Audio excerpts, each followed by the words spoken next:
오늘 우리가 읽은 이 성경은요, 참 유명한 내용이라서 우리 때로는 주일학교 때도 가르치기도 합니다.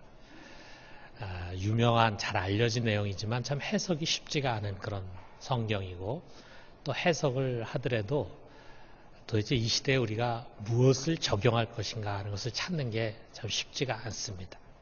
자, 오늘 우리가 이 말씀 좀 찬찬히 한번 살펴보도록 해요. 자, 바벨론의 느부갓네살 왕이 하루는 꿈을 꿨습니다. 자, 그 어느 날이라는 것이 언제냐면 이스라엘이 남유다가 바벨론에 망해서 백성들이 포로로 끌려와서 바벨론에 살고 있는 그 시대의 어느 날이에요. 꿈을 꿨어요. 자, 그런데 꿈속에서 굉장히 충격적인 꿈을 꿨는데 딱 깨서 보니까 그 꿈이 기억이 안 나요. 자, 여러분 가끔 그럴 때 있잖아요. 굉장한 꿈을 꾼 것 같은데 아침에 일어나서 잠을 깬다 보면 기억이 안 나. 자, 그런데 이 느부갓네살이 이게 보통 꿈이 아닌 것 같은데 기억이 안 나니까 굉장히 번민에 사로잡혔습니다. 그러다가 자기 주위에 있는 지혜자들을 불렀어요. 자, 그 지혜자들이라는 것은 그 당시에 굉장히 다양한 이 지식을 섭렵하면서도 또 신통하고 영험한 그런 사람들로 왕의 주변에서 이제 왕에게 여러 가지 조언을 하는 그런 일종의 책사들이죠. 자, 그 지혜자들을 불러가지고 내가 굉장히 중요한 꿈을 꿨는데 무슨 꿈인지 모르겠다. 너희가 그 꿈이 무슨 꿈인지를 알아내고 그것을 해몽해달라. 이렇게 얘기했어요. 자, 그랬더니 그 지혜자들이 왕이 그 꿈을 얘기하면 저희들이 해몽해 드리겠습니다. 그런데 무슨 꿈을 꾼 거를 저희들이 어떻게 알아내란 말입니까? 다 못하겠다는 거죠. 그러니까 이 왕이 막 화가 나가지고 너희 놈들 다 가짜다. 다 죽이려고 이제 명을 내렸습니다. 자, 그 얘기를 듣는 가운데 그 지혜자 중에 한 사람인 다니엘이 왕을 고정시키고 자기에게 시간을 좀 달라 그랬어요. 자, 하나님으로부터 지혜를 구하는 기도를 위한 시간이죠. 자, 그 기도하는 가운데 하나님의 계시가 임하고 또 하나님의 깨달음이 왔습니다. 자, 그것을 얻어가지고 이제 왕에게 당신이 꾼 꿈이 바로 이것입니다. 그리고 그 꿈의 의미는 이것입니다. 라고 하는 것을 가르쳐 줍니다. 자, 이 느부갓네살 왕이 꾼 꿈이 뭐냐? 그는 꿈속에서 아주 큰 신상을 봤어요. 그런데 그 신상이 아주 특이합니다. 머리는 순금으로 되어 있어요. 그 다음에 가슴과 팔은 은으로 되어 있어요. 그 다음에 배와 넓적다리는 노수로 되어 있어요. 동으로 되어 있어요. 종아리는 철로 되어 있어요. 쇠로 되어 있어요. 그리고 발은 쇠와 진흙이 섞여 있어요. 자, 이런 신상인데 갑자기 손으로 만들지 않은 돌, 뜨인 돌이라고 하는데 산에서 뜨인 돌이 날라와 가지고 이 신상의 발을 탁 쳤습니다. 자, 그러니까 이 신상이 무너지는데 머리 끝부터 발끝까지 전부 무너져가지고 겨처럼 돼 가루가 돼가지고 바람에 확 날려갔어요. 사라졌어요. 반면에 그 돌은 태산을 이루면서 온 세상에 가득하게 되는 그런 꿈이었어요. 이게 이 왕이 꾼 꿈이었습니다. 자, 그리고 난 다음에 다니엘이 이제 그 꿈을 해석을 해주는 거예요. 자, 여기에 금머리가 뭐냐? 이 금머리는 느부갓네살 왕이 다스리는 바벨론입니다. 그것을 얘기합니다. 자, 그 다음에 바벨론보다 못한 은 같은 나라가 일어나고 그 다음에 또 놋 같은 나라가 일어나고 그 뒤로 또 네 번째 철과 같은 나라가 일어난다. 이렇게 해석을 합니다. 그러면서 이 마지막 네 번째 나라를 40절에서 43절에 아주 상세하게 소개를 합니다. 자, 이 나라는 쇠처럼 강해서 주변 나라를 멸망시킬 것입니다. 그러나 거기에 발과 발가락이 진흙과 쇠가 섞여 있어요. 그래서 그 나라 안에는 여러 다양한 민족들이 뒤섞여 있다 보니까 피차 합해지지가 않아.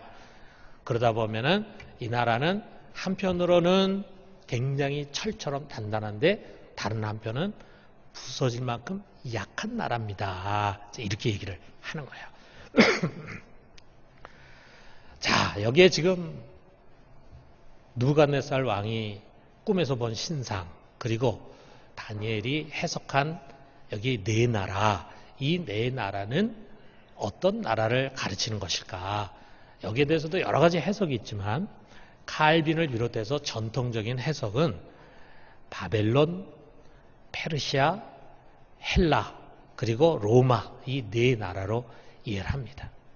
자, 느부갓네살 왕 때에 다니엘은 바벨론만 보게 된 거죠. 자, 그 이후로 일어난 나라들에 대해서 일종의 예언을 한 것인데 그 예언이 과연 역사 속에서 또 성경 속에서 어떻게 이루어졌는지 우리가 한번 좀 생각해 봐요. 자, 여기에 이 금신상은 바벨론부터 시작이 되지만 그 이전에 이 중근동에는 아주 강력한 제국이 있었습니다. 애굽과 바로 아수르라고 하는 제국이죠.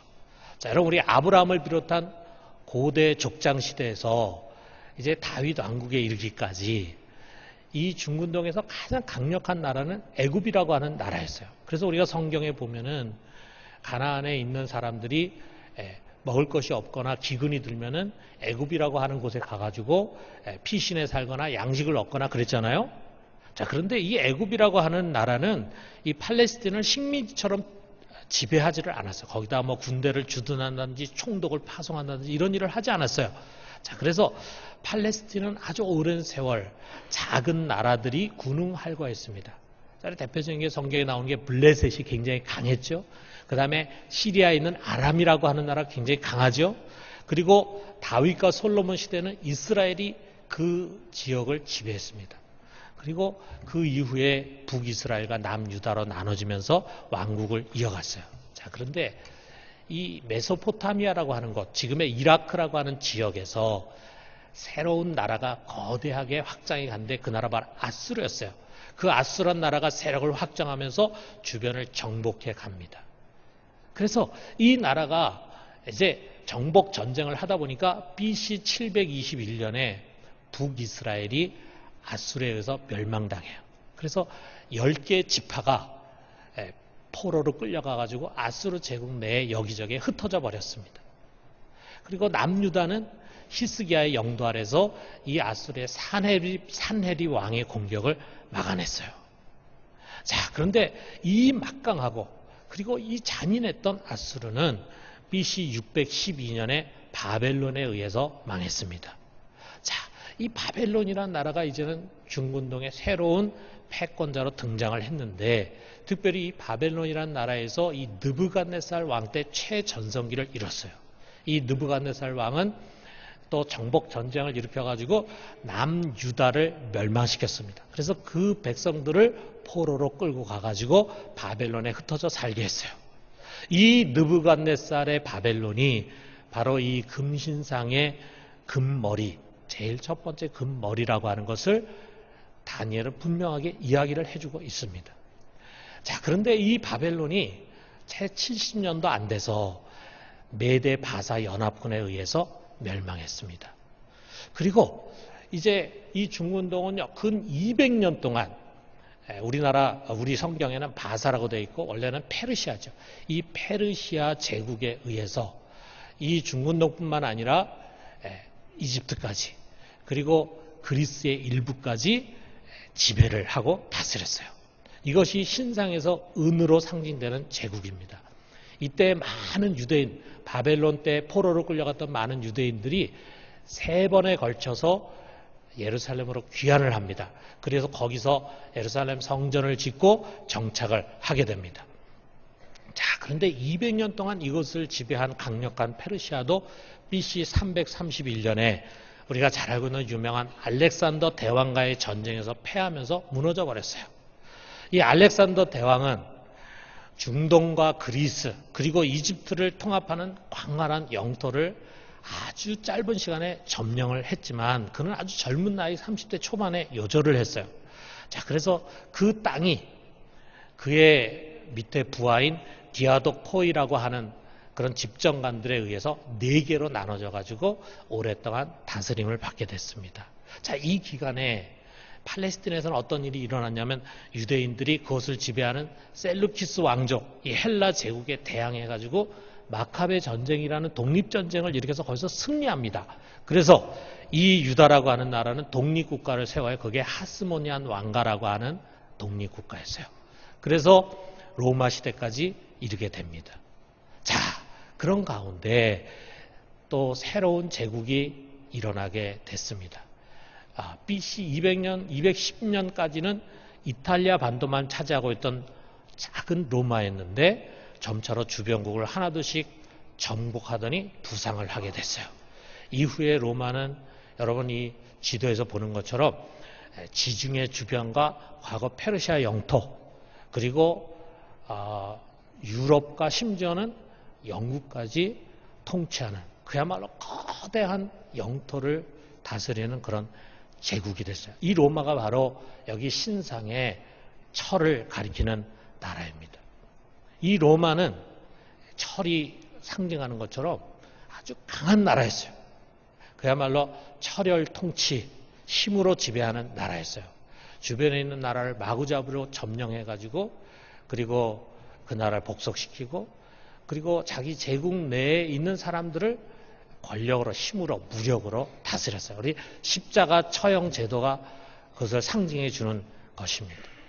자, 그러나 광대한 제국에 수많은 민족이 뒤섞여 살다 보니까 그들이 융화되지 못한 것을 이 다니엘의 예언이 이야기해 주고 있어요. 자, 그런데 원래 로마는 원로원이 다스리고 있는 그런 체제였는데 BC 27년에 옥타비아누스, 아우구스트 옥타비아누스라고 하는 사람이 자기의 정적을 다 물리치고 이름을 아우구스투스라고 하면서 로마의 최초의 황제로 등극을 하게 됩니다. 그래서 로마는 이제 황제가 다스리는 아주 강력한 제국이 됐어요. 자, 그런데 이 아우구스투스 첫 번째 황제가 다스리고 있던 바로 그때 아주 중요한 사건이 일어납니다. 그때 약 BC 4세기경에 유대 땅 베들레헴에 예수 그리스도가 태어나셨어요. 그것은 하나님의 나라가 비로소 이 땅에 임하게 된 사건이었습니다. 마태복음 3장 1절에서 2절에 그때 세례 요한이 이르러 유대 광야에서 전파하여 말하되 회개하라 천국이 가까이 왔느니라. 예수 그리스도가 태어난 것은 하나님의 나라가 이 땅에 임한 사건입니다. 자, 수많은 제국들이 흥망성쇠를 반복하는 가운데 드디어 하늘의 하나님이 이 땅에 그의 나라를 세우신 것입니다. 여기 44절에 보니까 이 여러 왕들의 시대에 하늘의 하나님이 한 나라를 세우시리니 이것은 영원히 망하지도 아니할 것이요 그 국권이 다른 백성에게로 돌아가지도 아니할 것이요 도리어 이 모든 나라를 쳐서 멸망시키고 영원히 설 것이라. 그 나라가 이제 드디어 시작이 된 것입니다. 그 나라는 기독교화된 로마 제국이나 또는 중세 유럽이 아니었어요. 혹간 그것이라고 생각하고 착각하는 사람도 있었습니다. 또는 기독교가 왕성하게 일어난 미국도 아니고 심지어는 우리 한국을 가리키는 것도 아니었어요. 그 하나님의 나라는 세상 국가와는 전혀 다른 나라입니다. 여기에 신상에 나오는 국가들처럼 흥하다가 망해가지고 국권을 빼앗기는 그런 일도 없는 영원한 나라라고 소개하고 있어요. 그뿐 아닙니다. 돌이 날아와 가지고 그 신상을 겨처럼 부서뜨리고 그리고 바람에 날아가게 하는 것처럼 이 세상 나라는 이 땅에 임한 하나님 나라 앞에서 멸망하게 될 것입니다. 그런 뒤에 그 돌은 태산을 이루듯이 하나님 나라가 온 땅을 지배하는 그날이 반드시 오게 될 것을 이 신상 사건은 그리고 다니엘의 예언은 우리들 가르쳐주고 있습니다. 자, 이 말씀 속에서 우리가 몇 가지 중요한 메시지 좀 돌아봐요. 첫째로는 뭐냐면 세상 나라는 끊임없이 흥망성쇠한다라고 하는 사실이에요. 여러분, 여기에 지금 등장하는 제국의 역사는요 거의 1000년에 이르는 세계 역사입니다. 이것을 우리가 단 몇 분으로 이야기하려는 것 자체가 어불성설이죠. 자, 그런데 하나님은 이 거대한 제국 1000년에 이르는 이 세계 역사를 신상으로 요약 비유해가지고 무엇인가를 우리에게 가르쳐 주려고 하십니다. 자, 그게 뭔가? 여러분, 한 나라가 일어서고 망한다는 것이 얼마나 큰 일입니까? 더더구나 그 나라에 속해 있는 백성들에게는요, 정말 끔찍한 일이죠. 자, 우리도 지난 100년 동안에 나라의 흥망성쇠가 무엇인가, 어떤 것인가 하는 것을 처절히 경험했어요. 1910년 8월 29일, 우리 병술 국칠이라고 부르죠. 그날 500년의 조선은 망했습니다. 우리나라는 주권을 빼앗겼어요. 그리고 36년 동안 우리는 일본의 식민지 통치를 받아야 했어요. 그리고 36년이 지난 뒤 같은 달 15일에 광복절, 우린 그 잃었던 나라를 되찾았습니다. 그래서 우리에게 정말 어마어마한 사건이었죠. 나라를 잃었을 때 모두가 불행했고, 나라를 다시 되찾았을 때 모두가 기뻐했습니다. 자, 그런데 우리는 그야말로 변방의 작은 나라 아닙니까? 그런데 변방의 작은 나라가 아니라 거대한 제국의 흥망성쇠라는 것이 얼마나 큰 일입니까? 그런데 그러한 제국의 흥망성쇠가 이 세상 속에서 수없이 반복이 됐습니다. 지금 다니엘은요, 그야말로 세계에서 가장 강대한 나라, 그 강대한 나라의 가장 전성기의 정점에 서 있는 느부갓네살 왕에게 권력 무상을 교훈하고 있어요. 지금 바벨론은 세계 최강의 나라일지 모르지만 그 권세는 영원하지 않다 이거죠. 뒤이어서 바사라는 나라, 그 다음에 헬라라는 나라, 그 다음에 로마라고 하는 나라가 계속 일어나지만 바벨론이 망한 것처럼 그들도 망할 것이다 라고 하는 것을 이야기합니다. 마지막에 이 로마라고 하는 나라는요, 너무 막강하고, 그래서 이 로마는 결코 망하지 않을 것 같았어요. 그런데 우리가 잘 아는 것처럼 5세기에 그들은 변방의 게르만족에 의해서 망하고 말았습니다. 이들만 망한 것이 아닙니다. 그 이후에 일어났던 수많은 제국들도 마찬가지입니다. 중세 유럽을 지배했던 신성 로마 제국, 징기스칸의 몽고 제국, 가장 먼저 배를 만들고 그래서 가장 먼저 식민지를 많이 차지했던 스페인 제국, 해가 지지 않는 나라로 알려졌던 대영 제국, 모두 한때는 강력한 권세를 자랑했지만 결국은 쇠락의 길을 걷고 말았습니다. 1차 세계대전 이후에 세계를 지배해온 미국도 마찬가지예요. 100년이라는 세월이 지나가면서 여기저기 몰락의 징조들이 서서히 보이고 있습니다. 노벨 경제학 수상자이면서 우리 미국인인 폴 크루그먼 교수가 얼마 전에 뉴욕타임즈에 기고한 글에서 보면 우리가 그것을 요약하면 이런 내용을 얘기합니다. 미국은 전후 지난 70여 년 동안 경제적, 군사적 힘을 바탕으로 세계 무대에서 민주주의와 인권, 법치 등 미국적 가치를 수호하는 역할을 수행하면서 로마 시대 이래 가장 강력하고 위대한 제국으로 자리매김을 했다 라고 이야기합니다. 그런데 트럼프 대통령이 이 같은 미국의 가치를 한꺼번에 내팽개치면서 일개 불량 국가로 전락하고 있다라고 하는 것입니다. 트럼프가 원인이다 그러지만 제가 생각할 때는 트럼프 때문만이 아닙니다. 이미 세계 경찰 국가로서 유지하기에 미국 경제가 이제 힘에 붙일 만큼 쇠락해 버렸어요. 그것을 다시 회복한다는 건 어려워요. 모든 강대국들이 다 그런 유사한 길을 걸어갔어요. 이제 미국도 그런 길을 걸어가고 있는 것입니다. 여러분, 일본 제국이 36년 동안 조선을 지배할 때 누가 망할 거라고 생각했겠어요? 그러나 일본은 결국 패망했고 우리는 갑자기 해방의 날을 맞이했습니다. 유감스럽게도 남과 북이 분단된 채 해방을 맞이했어요.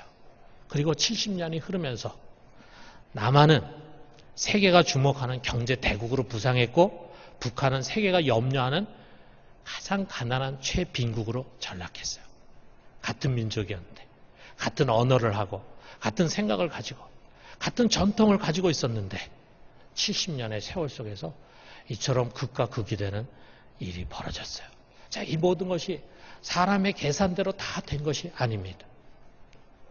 과연 미래의 이 한반도는 어떻게 될까? 어떤 일이 일어나게 될까? 어떤 방향으로 가게 될까? 그 어느 누구도 예측하기 어려운 그런 곳이 바로 이 한반도라고 이야기하고 있습니다.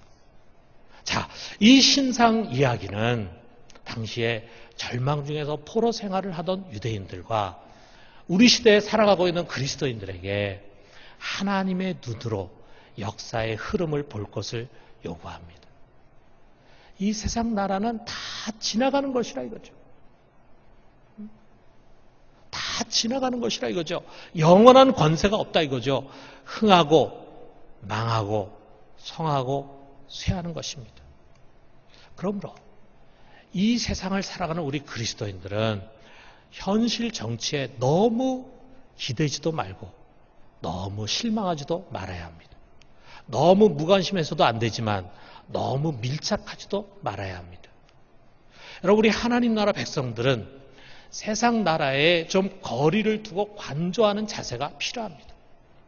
우리가 세상에 속해 있는 사람들과 같이 어떤 세상 권력이나 정치 이념에 사로잡혀서 목숨을 건 홍위병과 같이 나서는 것은 우리에게는 맞지 않는 일입니다.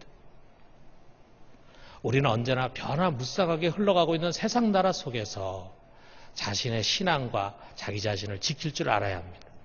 여러분, 우리들에게는 아주 소중한 무기가 있어요. 바로 기도라고 하는 무기입니다. 세상을 움직이는 힘이 여기에 있습니다. 여러분, 우리는 정말 올바르고 이상적인 국가를 그리면서 그것을 하나님께 탄원하며 기도하는 것입니다. 때로는 우리 생각에는 그것이 이루어질까? 과연 그것이 될까라고 하는 생각이 들 때가 많이 있지만 역사라고 하는 것은 이성의 테두리 안에서만 흘러가지 않습니다. 예측하지 못하는 일들이 수없이 일어났습니다. 그러므로 만유의 주권자 되신 하나님께 기도하는 것보다 더 큰 영향력은 없습니다. 이 땅에 보다 정의로운 나라가 세워지고 평화로운 통일이 이루어지길 위해서 기도합시다. 이처럼 나라를 위해서 기도하는 우리 모두가 되기를 주님의 이름으로 축원합니다. 두 번째로는 하나님 나라가 승리한다라고 하는 거예요. 여러분, 2000년 전에 주님의 나라가 이 땅에 임했어요. 엄청난 일입니다. 놀라운 일입니다. 예수님은 그 하나님 나라를 여러 가지 비유를 가지고 설명했는데 특별히 겨자씨 비유를 여러분 기억하실 거예요. 겨자씨는 이 세상에 있는 씨 중에서 가장 작은 것인데 그것을 심은 다음에 그것이 쑥쑥쑥쑥 자라더니 다른 모든 풀보다도 크게 자란다는 거죠. 그래서 그 가지를 펴게 되면은 그 큰 가지에 심지어는 새들이 날아와 가지고 깃을 들인다. 이게 바로 하나님의 나라다라고 설명하셨습니다. 그 의미가 무엇입니까? 하나님의 나라는 계속 자라난다는 거죠. 예루살렘에서 시작된 작은 교회 공동체가 2000년이 지난 다음에 우리가 보니까 이렇게 커졌어요. 어떻게 이렇게 커질 수 있었는가? 우리는 그 과정을 일일이 다 설명할 수가 없습니다. 다 알지 못합니다. 한때는 이 기독교가 박해를 받아가지고 거의 소멸되는 것 같은 생각이 들 때도 있었어요. 한때는 교회가 그렇게도 왕성하게 번성하던 소아시아가 이슬람에 의해서 침공을 받고 교회가 다 문을 닫고 그리고 점령되는 때가 있었어요. 자, 그런데 하나님의 나라는 멈추지 않습니다. 계속해서 발전해 왔습니다. 마치 예수님의 비유 중에 하나님 나라 비유 중에 그런 게 있잖아요. 씨를 뿌리고 난 다음에 밤낮 자고 깨고 하는 사이에 그것이 이렇게 자랐다. 그래서 추수할 때가 됐다. 자, 농부가 씨를 뿌리지만 도대체 이게 어떻게 자라는지 우리는 모릅니다. 그런데 그게 자라더라 이거죠. 그런 것처럼 하나님 나라는 우리의 이성과 생각과 판단을 뛰어넘어서 자란다는 거예요. 여러분, 그 나라는 영원한 나라입니다. 그 권세는 이 땅에 있는 세상 나라처럼 한때는 흥하다가 사라지는 그런 나라가 아니라 쇠락하지 않고 계속해서 자라는 나라입니다. 어느 누구도 그 나라에 도전할 수가 없어요. 모든 세상 나라 위에 이 하나님 나라가 있습니다. 이 나라가 여러분과 제가 목숨을 걸고 헌신해야 할 나라입니다. 예수 그리스도께서 다시 오시는 재림의 날에 이 하나님의 나라만 굳게 서게 될 것입니다. 그 날에는요, 여러분, 이 지상에 존재했던 모든 나라들은 여기 여름 타작마당에 겨와 같이 바람에 날려 다 사라지는 것처럼 다 사라지게 될 거예요. 아무 자취도 없고 역사의 흔적도 없이 사라지게 될 것입니다. 새 하늘과 새 땅으로 완전히 속량된 세계 속에서는 오직 하나님만이 통치하시는 하나님 나라로 가득 차게 될 것입니다. 아직은 하나님 나라가 세상에서 저항도 받고 때로는 위축되는 것 같기도 하고 그 하나님 나라의 백성된 우리들이 때로는 세상 속에서 길을 못 펴고 살 때도 있지만 그러나 언젠가 그날이 되면 여러분 우리의 하나님 나라가 온 세상에 가득 차게 될 것입니다. 그 나라에 속한 자들은 영광을 누리게 될 것입니다. 그 나라의 소망을 두고 헌신한 이들은 더 큰 영광의 면류관을 얻게 될 것입니다. 그러므로 성도 여러분, 우리가 2000년 전에 수많은 제국들 가운데 이 땅에 임한 그 나라에 주목합시다. 우리는 그 하나님 나라의 시민권을 둔 백성입니다. 그 나라가 임하기를 기도합시다. 그 나라가 임하기를 위해서 헌신합시다. 그 나라가 성장하고 확장하기를 위해서 기꺼이 헌신합시다. 그 나라가 완성될 그날을 갈망하면서 우리 주님께서 다시 오시기를 간절히 기다립시다. 그 하나님 나라에서 헌신하는 우리 모두가 되기를 주님의 이름으로 축원합니다. 마지막 세 번째로는요. 세상 국가는 교회의 도움을 받아야 한다. 자, 여러분 여기 다니엘이 이 느부갓네살 왕 앞에서 그는 느부갓네살 왕으로부터 임명을 받은 지혜자에 불과해요. 그런데 그가 느부갓네살 왕을 이렇게 가르칩니다. 37절에 38절 보니까 왕이여 왕은 여러 왕들 중에 왕이시라 하늘의 하나님이 나라와 권세와 능력과 영광을 왕에게 주셨고 사람들과 들짐승과 공중의 새들 어느 곳에 있는 것을 막론하고 그것들을 왕의 손에 넘기사 다 다스리게 하셨으니 왕은 곧 그 금의 머리니이다. 여러분 이게 얼마나 소중한 지식입니까? 느부갓네살은 하나님 모릅니다. 하나님 믿지 않습니다. 그런데 그에게 다니엘이 일깨워져요. 당신이 가진 그 권력과 그 능력, 통치력 그거 당신이 만든 거 아니다. 그거 하나님 당신에게 주신 것이다. 하나님이 사람들도 주고 영토도 주고 이 자연 만물 하나님의 창조 세계를 줘서 그것을 다스리도록 하신 것이다. 하나님의 절대 주권을 왕 앞에서 가르치는 거예요. 여러분 세상 국가를 세우고 그 권세를 허락하신 이는 누구입니까? 우리 하나님 아버지십니다. 국가는 하나님과 무관한 것이 아닙니다. 물론 일시적인 것이죠. 그렇지만 이 세상을 유지하는 하나님의 소중한 기관입니다. 자, 그런데 그가 허락한 이 국가를 자, 이 신상 사건에서처럼 망하게 하시는 이유가 무엇인가? 바벨론도 망하게 하고 바사도 망하게 하고 헬라도 망하게 하고 로마도 망하게 한 이유가 무엇인가? 자, 칼빈이 그 이유를 이렇게 해석을 해요. 그 나라들이 불의하게 통치하고 하나님을 대적했기 때문이다. 그래서 하나님 망하게 하신 것이다. 그렇게 말합니다. 하나님이 그 나라를 세우고 통치를 세우는 그 뜻에 합당하지 않게 불의하게 통치했기 때문이고 하나님 대적했기 때문이라 이거죠. 자, 그렇기 때문에 교회를 위한 국가를 위한 교회의 책임과 역할이 여기에 있습니다. 국가로 하여금 자기를 세운 그 하나님의 뜻에 합당하게 통치하도록 도와줘야 돼요. 그 하나님의 뜻을 깨닫도록 해줘야 합니다. 그들을 국가로 세운 하나님, 주권을 주신 그 하나님 무엇을 원하는가를 가르쳐줘야 돼요. 이것을 이와 같은 역할을 다니엘이 우리에게 보여줍니다. 그는 하나님과 왕 사이에 서 있잖아요. 왕은 하나님의 말씀을 깨달을 수가 없습니다. 그런데 그것을 다니엘이 하나님의 지혜로 깨닫고 그리고 그것이 무엇인가를 왕에게 자세히 가르쳐줍니다. 국가에 대한 하나님의 뜻이죠. 이게 소중한 교회의 역할이라 이거죠. 훗날에 느부갓네살 이 왕의 아들이 벨사살 왕인데 이 왕은 느부갓네살보다 훨씬 더 형편없는 왕이었어요. 그 앞에 부르심을 받아갔을 때 다니엘은 조금 더 가감하지 않고 그 왕의 죄를 책망하고 하나님의 심판에 대한 경고를 가감없이 선포합니다. 여러분 이것이 바로 교회의 역할이에요. 교회는 하나님과 국가 사이에서 하나님의 말씀 속에 담긴 바 국가가 가야 할 정의롭고 공의로운 길과 책무를 알려줄 책임이 있습니다. 그러나 징후를 담고 무례한 언행, 대적하는 태도로서가 아닙니다. 사랑과 겸손의 태도를 가지고 때로는 가르쳐주고 때로는 비판하고 때로는 책망하는 것입니다. 이것이 바로 이 시대를 살아가는 그리스도인들의 예언자적인 사명입니다. 우리 모두가 그런 사명을 잘 감당할 수 있게 되기를 주님의 이름으로 축원합니다.